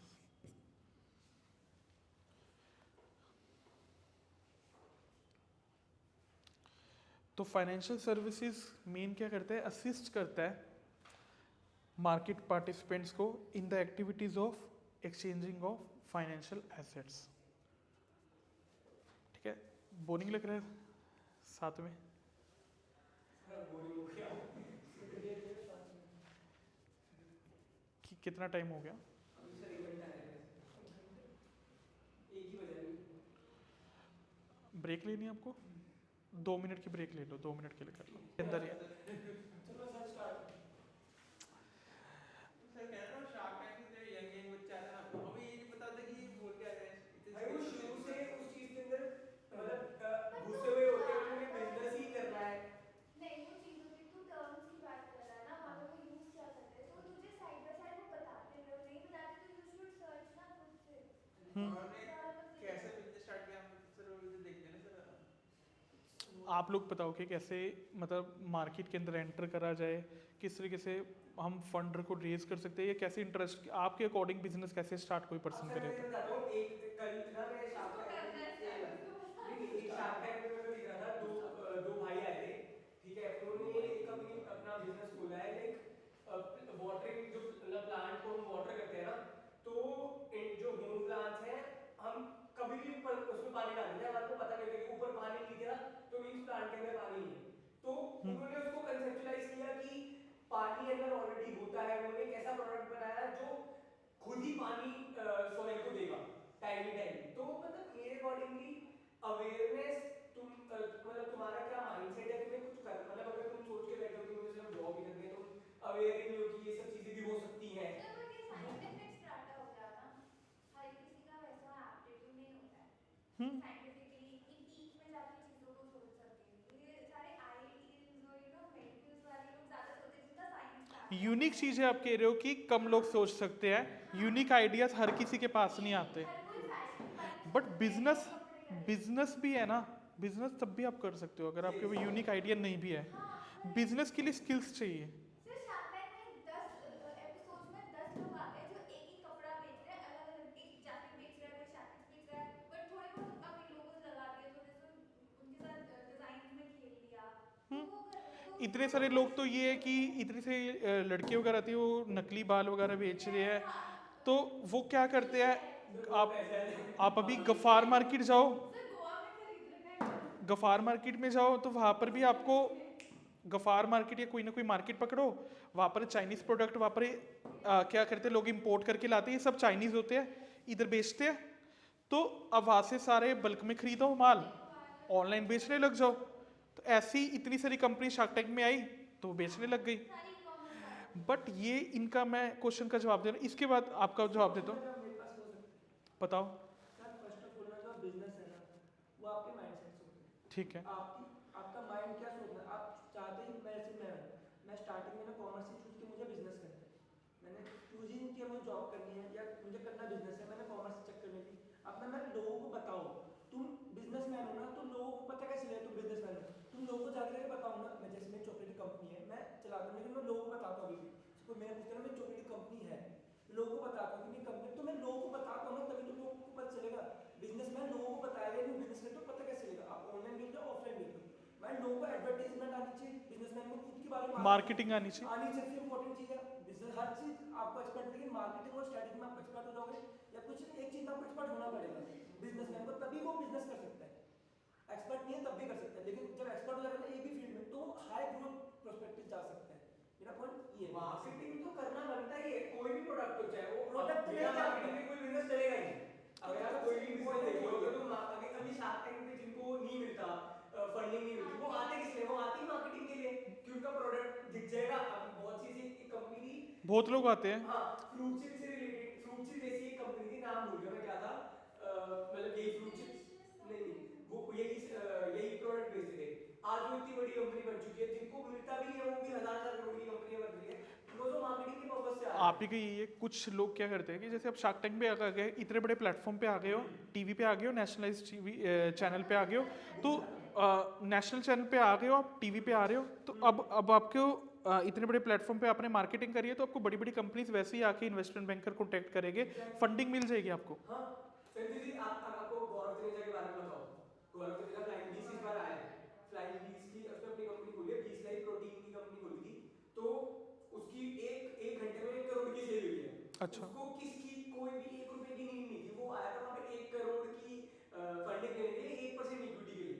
वो सिर्फ ऐसे ही आया था और उसको मिलना भी नहीं था वहाँ पे, ठीक है, जस्ट बिकॉज वो अपनी मार्केटिंग करने आया था वहाँ पे, कि उसकी तो इन्फ्लुएंसर मार्केटिंग से पैसा बन रहा है, जो जो उसकी ब्रांड वैल्यू खुद की है उसके थ्रू उसकी सेल हुई है जो भी हुई है 14 करोड़ 15 करोड़ की।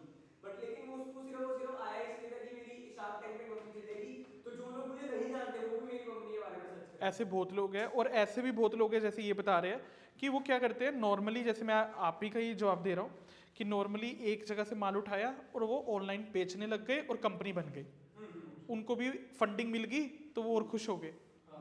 ठीक है, अब ये बात मैं आपका जवाब देता हूँ कि देखो मार्केटिंग की स्किल्स मेरे में नहीं भी है ना, तब भी मैं बिजनेस कर सकता हूँ।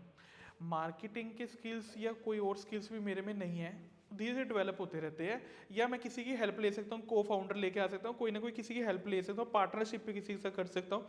ज़्यादातर पार्टनरशिप में डिस्प्यूट ही होते हैं आगे जाके, पर शॉर्ट पीरियड ऑफ टाइम के लिए ठीक रहता है। ठीक है, कि आप किसी न किसी से मे बी हेल्प ले सकते हो, कोई मेंटर कर सकता है, आपके फैमिली में फादर आपके साथ होकर आपकी हेल्प कर सकते हैं, बट ये हो जाएगा वहाँ जनरेशन गैप हो जाएगा। बट वहाँ पर अगर कोई बिजनेस आप ऐसा कर रहे हो जो पुराने टाइम का है और मार्केट में अभी भी उसकी प्रोडक्ट की बहुत अच्छी डिमांड है, तो आपके बिजनेस में आपके फादर आपकी हेल्प कर देंगे। बट अगर मैं अपने पेरेंट्स की बात करूँ या मैं नॉर्मली अगर मैं किसी के भी पेरेंट्स की बात करूँ, तो काफ़ी जनरेशन गैप आ जाता है कि आज की जो सोच है, आज की जो डिमांड है ना कस्टमर की, वो अलग है, उस टाइम की अलग थी। मेरे जो पेरेंट्स होंगे वो पता है कि मुझे अच्छी एडवाइस देंगे, एडवाइस अच्छी देंगे वो, बट वो अपने जनरेशन के हिसाब से देंगे, अपने टाइम के अकॉर्डिंग देंगे जो उन्होंने एक्सपीरियंस करा है। बट आज का जो कस्टमर है ना वो अलग है। आज का कस्टमर आप लोग हो, आप अलग हो। मैं खुद इवन टीचिंग करता हूँ, तो मैं हर एक साल में हर एक कॉलेज के अंदर एसएल के बच्चे हो, एनसी वेब हो, या रेगुलर कॉलेज के अंदर एफएमएस एमबीए के बच्चों को पढ़ा रहा हूँ, या मैं सीबीएस के अंदर या केशव महाविद्यालय में कभी मैंने पढ़ाया था तो वहाँ पर के बच्चे हो। काफ़ी ज़्यादा क्राउड के अंदर डिफरेंस होता है। ठीक है, स्टूडेंट्स के अंदर डिफरेंस होता है कि स्टूडेंट किस तरीके की सोच है, वहाँ पर क्या लेवल है स्टूडेंट्स का, कहाँ तक की सोच है, बहुत ज़्यादा डिफरेंस होता है। आप हर एक जगह जाओगे आप काफ़ी ये डिफरेंस को फील करोगे, और काफ़ी टाइम के बाद आप देखोगे हर एक 2 साल बाद आपको कुछ अलग डिफरेंस दिखेगा। सीबीएस के अंदर भी जो बच्चे मैं 2 साल पहले पढ़ा रहा था और आज के जो बच्चे हैं उनके अंदर भी फ़र्क है। एसओएल के बच्चों को जो मैं आज से 5 साल पहले पढ़ा रहा था और आज पढ़ा रहा हूँ, काफ़ी डिफरेंस है। तो ये देख रहे हो कि काफ़ी ज़्यादा ये, क्योंकि ये चेंज होता रहेगा। तो मेरी जो सोच होगी ना, क्योंकि मैं अगर आज के टाइम का हूँ, क्योंकि मैं तो ये सब देख रहा हूँ, तो मुझे पता है कि आज के लोगों की क्या डिमांड है, क्या सोच है।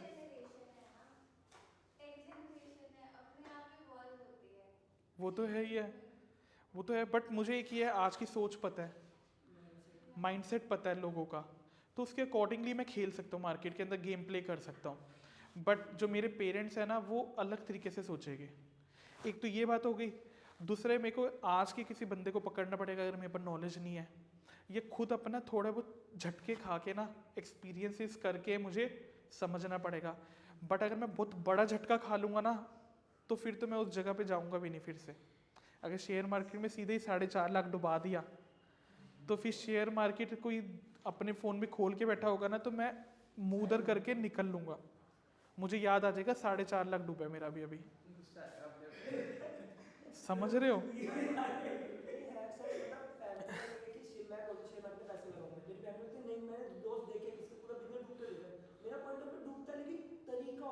छोटे से स्टार्ट करो, कभी भी बड़ा जंप ना करो, शॉर्टकट मत पकड़ो। मेरा ये कहने का मतलब है कि जो भी मार्केट के पार्टिसिपेंट्स, अगर ये फाइनेंशियल मार्केट की मैं बात करता हूँ, अगर आप ट्रेडिंग भी कर रहे हो, तो आप ट्रेडिंग भी अगर कर रहे हो ना, इन दैट केस ऑल्सो अगर आप शॉर्टकट पकड़ोगे ना, एक ही दिन में मैंने अमीर होना है, वह पेशेंस होना चाहिए। बिजनेस के अंदर भी पेशेंस होना चाहिए। आप बिजनेस कर रहे हो क्योंकि आप अकेले, मैंने कहा ना कि ग्रो नहीं करे, और अगर आप डूबते हो ना तो अकेले नहीं डूबते। ये चीज़ आप पढ़ चुके हो, कॉर्पोरेट लॉ के अंदर पढ़ चुके हो, IBC code 2016, insolvency and bankruptcy code 2016 के अंदर, कि कोई पर्सन कोई कंपनी इंसॉल्वेंट होती है, लिक्विडेट होती है, वो अकेले नहीं डूब रही, साथ में बहुत लोगों को डुबा के जाएगी। ठीक है, कोई एक कंपनी डूबती है ना, तो उससे जितने भी उसके स्टेक होल्डर है इंटरनली या एक्सटर्नली जो भी उससे कनेक्टेड है ना, धीरे उनके सबके ऊपर इम्पैक्ट पड़ेगा, उसका इकोनॉमी के ऊपर उसका कहीं ना कहीं इम्पैक्ट पड़ेगा, चाहे छोटा सा इम्पैक्ट पड़े पर पड़ेगा। तो बहुत लोग कनेक्टेड होते हैं आपस में। अगर आप बिजनेस कर रहे हो ना, छोटे से स्टार्ट करो, शॉर्टकट मैंने कभी नहीं पकड़ना। ठीक है, मैं धीरे से छोटे छोटे से स्टार्ट करूंगा। मैं आज अगर आप बात करो, पहले मैं इंटरेस्ट देखूँ, क्योंकि अगर ये मुझे पता लगा कि जैसे आप पीछे दोनों बैठे हो, कि मुझे पता लगा कि ये कहीं से चांदनी चौक से सामान खरीदते हैं, वहाँ से ये लेते हैं, ये बेडशीट्स वगैरह लेते हैं, क्लॉथ मार्केट है वहाँ पर, तो वहाँ से बेडशीट्स वगैरह परचेज करते हैं बल्क में, सीधे ही घर ले आते हैं 20-30 हज़ार की बेडशीट्स। ठीक है तो ये मीशो पे बेच रहे हैं, मिंत्रा पे बेच रहे हैं, उसके ऊपर अमेजोन फ्लिपकार्ट पे बेच रहे हैं। अच्छा प्रेफर सोनीपत ना करूँ, मैं सोनीपत से उठा लाऊंगा, पानीपत से उठा लाऊंगा। पानीपत की तो मार्केट नहीं है, राइट? ट्रैवलिंग कॉस्ट पे देखो। देखो कई लोग जयपुर से लाते हैं, बट यहाँ से भी माल जाता है, पूरी ऑल ओवर इंडिया जाता है माल। बट इनसे सर पानी हमने पानी ज्वेलरी बिजनेस स्टार्ट किया था, हम लोग अम्बाला अप डाउन करते थे, फ्रीलांसिंग करते थे, और हम लोगों ने ट्रैवलिंग कॉस्ट ली, बट हमारा उतना प्रॉफिट लेके नहीं किया। और पानी आया प्रॉफिट आया, सर, पानीपत हाँ, बेडशीट की मेन मार्केट है ना ये। अभी चल रहा है। अभी मम्मी मासी का वो बिजनेस था, बट उन्होंने अपने थोड़ा सा बंद कर दिया है, बट प्रॉफिट हमने निकाल लिया था। मतलब अम्बाला से माल उठाते थे। हाँ जी, अम्बाला से सामान उठाते थे, क्योंकि अम्बाला में जयपुर और कोलकाता का मेजर जो फैशन ट्रेंड है वो आता था, and people used to like that. So Ambala से हम सामान प्रोक्योर करते थे, उसके बाद हम लोग यहाँ पे मॉल्स में जैसे क्रिसमस फेयर लगते हैं और न्यू ईयर फेयर लगते हैं, तो उसमें हम फ्रीलांसिंग करते थे, अपनी स्टॉल लगाते थे 10 दिन की, पूरा सामान बेचा, फिर दूसरे स्टॉल के लिए अम्बाला में प्रोक्योर किया, ऐसे करके बेच दिया। मेन वो कपड़े होते थे, कपड़े, ज्वेलरी ज्वेलरी होती थी, आर्टिफिशियल ज्वेलरी होती है। सर जनरली लोग ऐसे ही करते हैं, आप जो थोड़ा बहुत उठा लिया जितना नीडेड है, और मॉल में फेयर ठीक है, तो आप इस तरीके से भी कर सकते हो। देखो मॉल्स के बाहर भी लगे होते हैं, हाँ ठीक है, हर बार लगते हैं। कई बार क्या होता है कि ये जैसे इन डेज में ज़्यादा लगते हैं, ये जैसे जो फेस्टिवल सीजन्स होते हैं, ईयर हो गया, तो इस टाइम पे लगते हैं। आप पता है क्या कर सकते हो, देखो आपकी मैं पहले तो देखो ये टॉपिक से रिलेट करके ही पढ़ाऊंगा मैं, टॉपिक से अलग नहीं मैंने जाना, बट ये बीच में आपने डाउट पूछा है तो आपको बता देता हूँ मैं कि इस तरीके से स्टार्ट कर सकते हो। पहले तो थोड़ा सा, अगर आपको कोई आपको गाइड करने वाला नहीं है, ठीक है, कुछ समझ नहीं आ रहा कि मैंने आगे करना क्या है, क्योंकि आप में से कई लोगों ने कैट दिया ही नहीं है, तो MBA के लिए तो नहीं जा रहे, अभी तो नहीं जा रहे, मतलब 3rd ईयर तो हो गया ना, अब नहीं जा रहे। 3-4 साल बाद जाएंगे। 3-4 साल बाद वो सिर्फ टालने के बाद हो गया कि मतलब आप कहीं ना कहीं और निकल लोगे आप लोग पक्का। तो जिन्होंने MBA के लिए जाना है वो ज़्यादातर अभी से ही सोच लेते हैं, 2nd ईयर से ही सोच लेते हैं। तो आप तो 3rd ईयर में हो, बट जाने के लिए जा सकते हो, ऐसा कुछ नहीं है। मेरी क्लास में 30-30 साल के भी लोग हैं, 32 साल के भी लोग हैं। याद है लेकिन भाई दिमाग सर इंडिया में तो MBA सिर्फ सेफ है ना कि आप MBA हो, वैसा तो सर एक और चीज generally पूछ लीजिए, अगर सपोज किसी ने MBA कर रखी है और किसी ने नहीं कर रखी, तो अगर दोनों को कंपेयर करेंगे तो जिसने MBA नहीं कर रखी उसका कितने साल का एक्सपीरियंस होना चाहिए? देखो डिपेंड करता है MBA कहाँ से करी है आपने। मैं कह रहा हूँ सर टॉप नहीं, IIM से कर रखी है, सपोज IIM इंदौर, बहुत सारे हैं सारे, IIM से इंदौर मतलब ये MBA कर रखी है, एक नॉर्मल बंदा है स्किल सेट वाला, तो उसकी कंपेयर अगर दोनों करें, तो जिसने MBA कर रखी है और जिसने एक्सपीरियंस गेन किया, तो कौन सा इक्वलाइज करेगा कि इतना एक्सपीरियंस और इतना MBA? ये कंपनी टू कंपनी डिफर करेगी ये पॉलिसी। अगर मैं बात करता हूँ MX की, ये अमेरिकन एक्सप्रेस की बात करता हूँ मैं, ठीक है, ये BCG की मैं बात कर लेता हूँ, किसी कंपनी का मैं एग्जांपल ले लेता हूँ। तो वहाँ पर अगर मैं स्टार्टिंग से जाता हूँ, वो तो पहली बात तो फ्रेशर्स को लेते नहीं BCG वाले।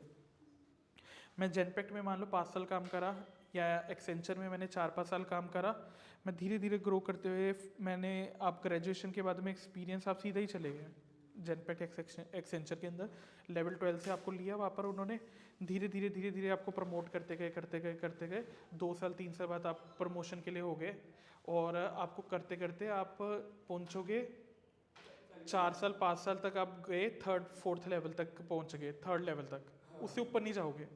4-5 साल के अंदर 3rd लेवल तक गए। कंपनी चेंज भी करोगे तो आपके हाइक मिल जाएगी, बट लेवल इतना नहीं बढ़ेगा। ठीक है, जो IAM वाला बंदा है वो सीधा ही जंप करके अच्छे लेवल पे चला गया। बट ये कंपनी टू कंपनी डिफर करता है ना, कि मैं कौन से लेवल पे लूंगा बंदा, मैं सीधा ही कौन से लेवल पे उठाऊंगा बंदा। ठीक है, अब मैं बात कर लेता हूँ जेनपेक्ट की। चलो जेनपेक्ट की बात कर रहा हूँ। जेनपेक्ट वाले क्या करते हैं, अगर यही मैं आपके यहाँ से बच्चा लूँगा SOL से, तो मैं 1.5 लाख रुपए के पैकेज पे लूँगा। Yearly package 1.5 lakh, per month का नहीं, ईयरली पैकेज 1.5-2 लाख पे एज ए प्रोसेस एसोसिएट लूँगा फाइनेंस के अंदर।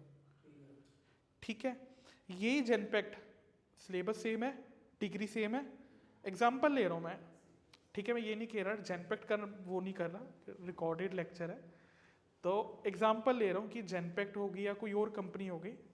सपोज करो कि वो यहाँ से 1.5 लाख का लेके गई है। अगर यही आप SRCC में यही मैं उठाने जाऊँगा BCom ऑनर्स का बच्चा, तो उसी बंदे को मैं 7-8-10 लाख पे उठा सकता हूँ, और सीधा ही MT लेवल पे मैंने उसको ले लिया, 3rd लेवल पे ले लिया। MT लेवल होता है मैनेजमेंट ट्रेनी, 3rd लेवल, मैंने उसको फाइनेंस के अंदर 3rd लेवल पे ले लिया। तो अब देख रहे हो पढ़ाई सेम है, कंपनी में एग्जाम्पल के लिए जेनपेक्ट बोल रहा हूँ, कोई भी कंपनी का एग्जाम्पल ले सकते हो आप। वहाँ से अगर SL से उठा रहे हो तो मे भी हो सकता है कि उसकी 1.5-2 लाख का पैकेज ले हो, क्योंकि कई कंपनीज वाले वो सोचते हैं कि पढ़ाई चाहे सेम है, बट ये है कि वहाँ की नॉलेज का लेवल अलग है, इधर की नॉलेज का लेवल अलग है, वो थोड़ा ज़्यादा इंटेलिजेंट स्टूडेंट है। ये कुछ कंपनी सोच सकती है कि ये कम इंटेलिजेंट बच्चा है, इसने ओपन से पढ़ाई करी है। उन लोगों ने क्या करा होगा, साथ में पढ़ाई अच्छी करी है, साथ कुछ और भी एडिशनल उनको नॉलेज मिली होगी, क्योंकि वो उनका रेगुलर कॉलेज था। और कॉलेज टू कॉलेज की भी वैल्यू अलग अलग है। कुछ कॉलेजेस के अंदर, अगर मैं बात करूँ केशव महाविद्यालय की, मैक्सिमम पैकेज अभी BMS का लास्ट ईयर गया था, मेरे सामने की बात है, 6 लाख के करीब तक का पैकेज मिले थे बच्चों को। 6 लाख 5 लाख कंपनीज ही पहली बार तो लास्ट ईयर बहुत कम आई हर एक कॉलेज के अंदर। ठीक है, इवन MBA के अंदर प्लेसमेंट के अंदर भी काफ़ी डिफिकल्टी हो रही थी DU के अंदर। तो companies due to some reason market के अंदर कुछ इस तरीके की MBA कॉलेज में जो कंपनी अलग कंपनी से कुछ मैं देख रहा था, टॉप पैकेज IIM अहमदाबाद का इसका था 1 करोड़ से 5 लाख 50 लाख का आ गया। तो काफ़ी लास्ट ईयर थोड़ा डिफिकल्ट था जॉब मार्केट के अंदर। तो पैकेजेस वगैरह केशव महाविद्यालय में जैसे 4-5-6 लाख के गए बच्चों की, ग्रेजुएशन वाले बच्चों की बात कर रहा हूँ मैं अभी, तो BMS के बच्चों के।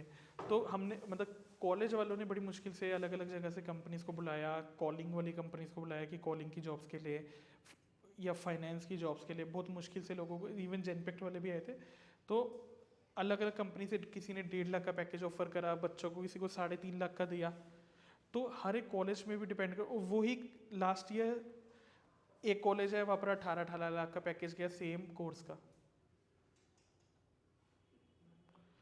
तो इसके ऊपर भी डिपेंड करता है। ठीक है, कि अगर मैं यहाँ से बच्चा उठा रहा हूँ, सेम उसने पढ़ाई करी है और रेगुलर में SRCC से पढ़ा है, तो वो मैं 10 का उठा सकता हूँ, यहाँ से 1.5 नॉलेज की 12 लाख रुपए उनने नॉलेज के इसलिए कि वो SRCC में पढ़े। तो लेवल भी देखो उससे डिसाइड हो गया। हाँ, ये चीज़ें मैटर करती है। तो लेवल भी हो गया, लेवल भी तीसरे लेवल पे लिया। ये बच्चा जो होगा, एक सैलरी भी कम, इसको 4 से 5-6 साल लगेंगे उस लेवल तक जाने में, और वो तब तक कहीं और चला गया होगा, किसी और लेवल पे होगा, वो सीनियर मैनेजर हो सकता है बन गया हो।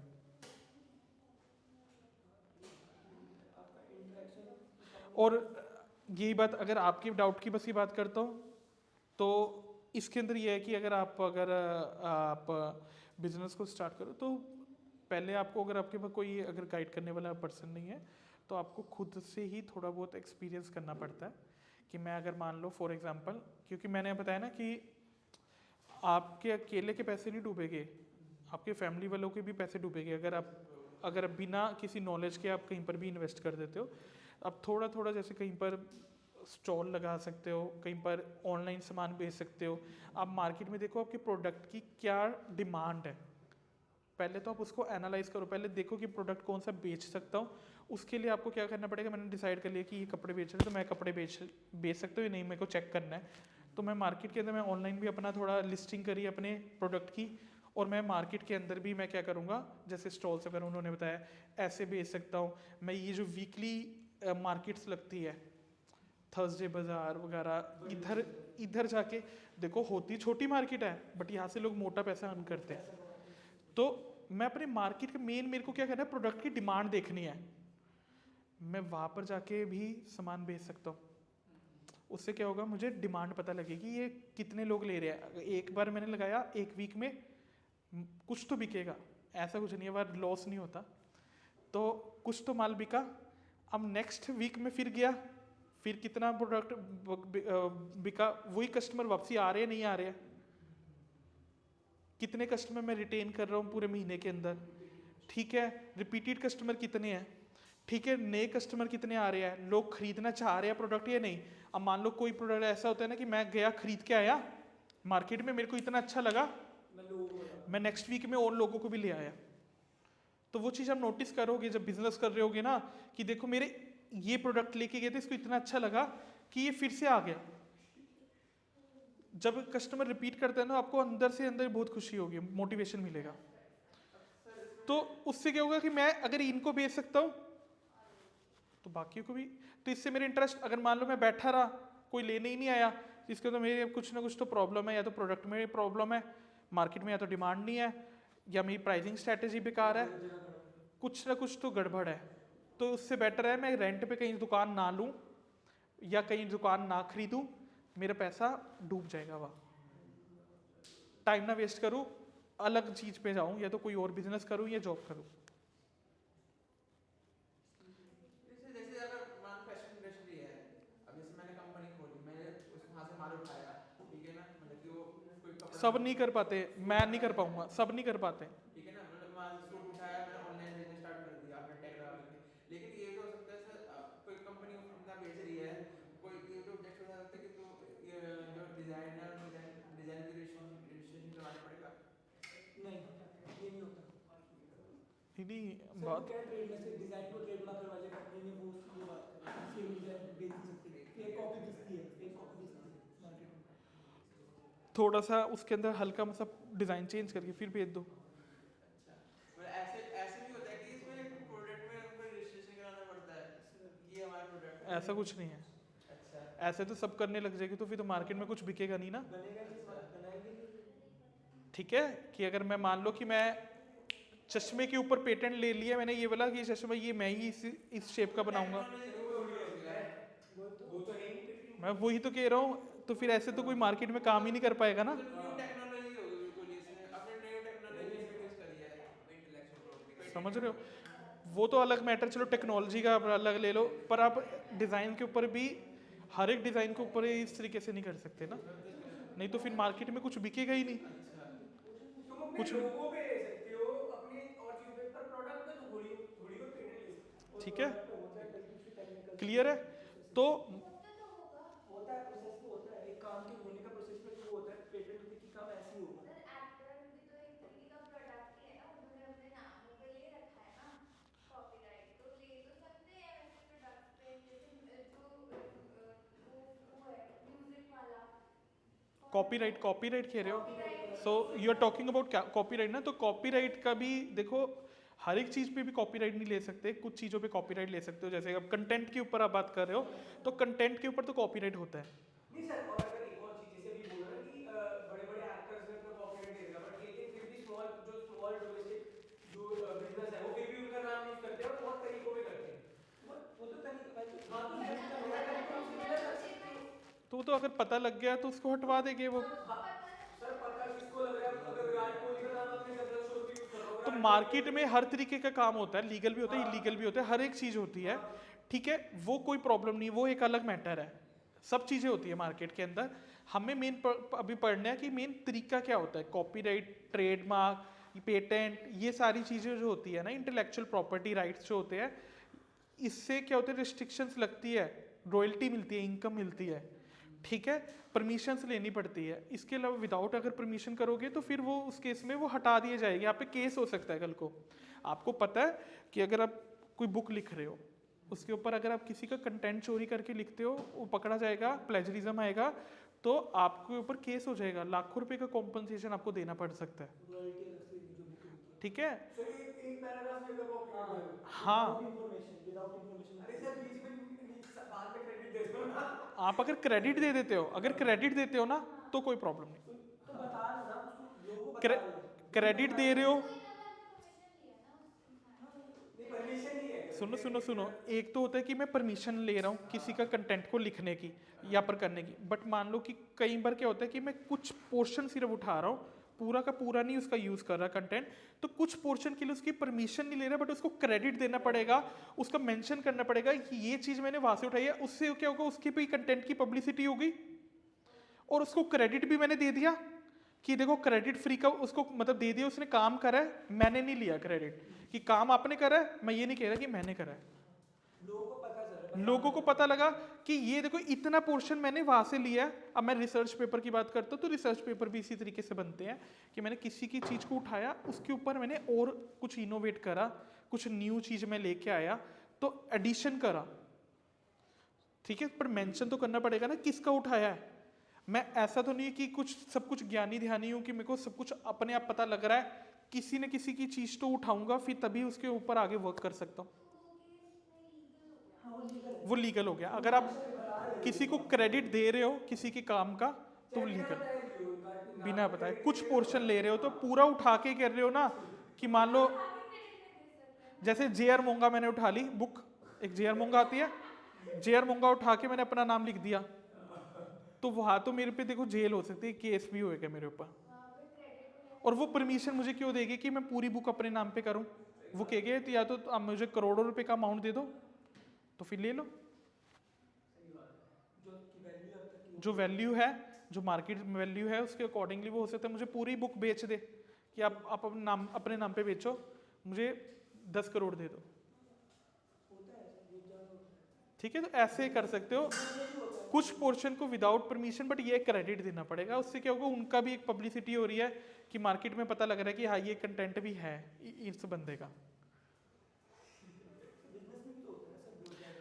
तो बिजनेस के अंदर भी जैसे आप बात कर रहे थे उसमें भी सेम यही चीज़ है, ठीक है, पर वो अब अलग है। हम बात कर रहे थे कि मैं आपको यही बताया था कि देखो एक बंदा ग्रो करता है तो सब ग्रो करते हैं, एक बंदा डूबता है तो सब डूबते हैं।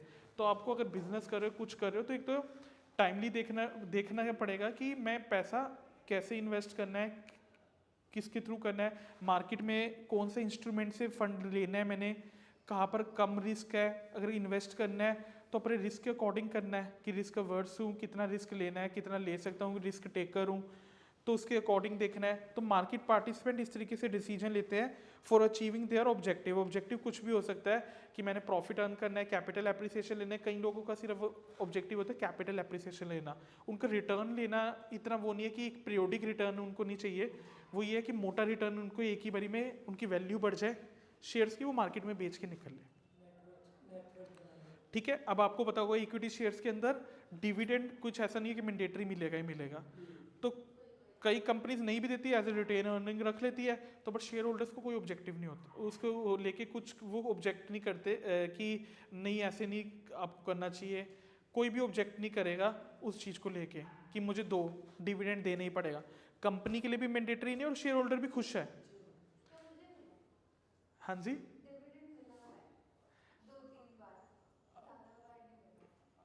हाँ कंपनीज देती है, बड़ी सारी देती है कंपनी शेयर, नहीं बहुत सारी कंपनीज देती है, आप बहुत कंपनीज देती हैं, देखो बीच बीच में देती रहती है कंपनीज, इतना भी नहीं देती, कुछ कंपनीज कम देती है। आप एनएचपीसी वगैरह के कुछ ले लोगे तो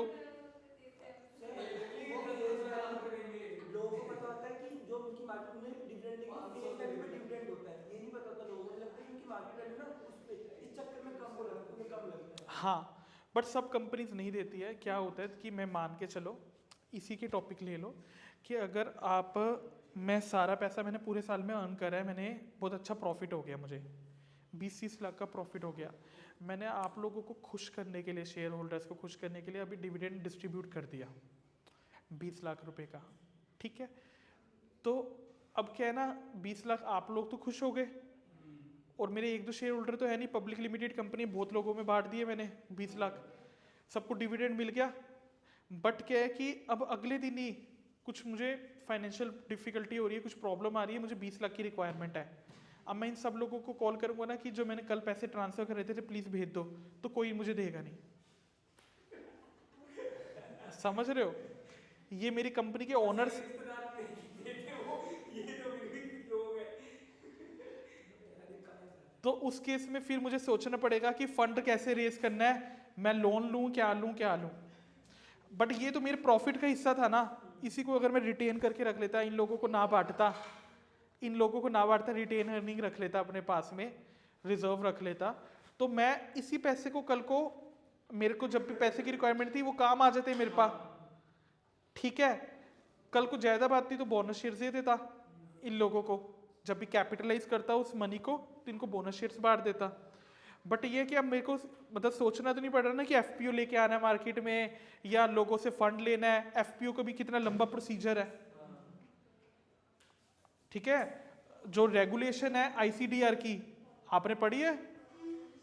Securities and Exchange Board of India की जो रेगुलेशन है, आईसीडीआर रेगुलेशन 2018 है, उसके अकॉर्डिंगली फिर मुझे सारी जो वहाँ का जो सेक्शन 103 दिया हुआ है, 105 दिया, उसके अकॉर्डिंगली मुझे सारी कंडीशंस को फुलफिल करना पड़ेगा, तब जाके मैं एफपीओ लेके आ सकता हूँ। इन केस अगर मेरी कंपनी वो कंडीशंस को मैं फुलफिल नहीं कर पा रहा, तो मुझे फिर क्वालिफाइड इंस्टीट्यूशनल बायर्स के पास जाना पड़ेगा, उनको कन्विंस करना पड़ेगा कि मेरा आप मुझे फंड की, एडिशनल फंड की रिक्वायरमेंट है, मेरे यहाँ इन्वेस्ट करो। वो भी अगर कन्विंस नहीं होगी तो मेरे को मिलेगा ही नहीं, फिर लोन लेने जाऊंगा। इससे बेटर तो ये था ना कि मैं आप लोगों को 20 लाख डिस्ट्रीब्यूट ही ना करता, और कल को ये कैपिटलाइज करके मैं अपना काम कर लेता, तब उस केस में कोई दिक्कत नहीं थी। और उससे क्या हो रहा है, मैं अपनी ग्रोथ पे इन्वेस्ट कर रहा हूँ। ग्रोथ पे इन्वेस्ट करूंगा तो मेरी कंपनी ग्रो करेगी, तो मेरे शेयर्स के रेट भी बढ़ेंगे, और आप लोगों को क्या मिल जाएगा, कैपिटल एप्रिसिएशन।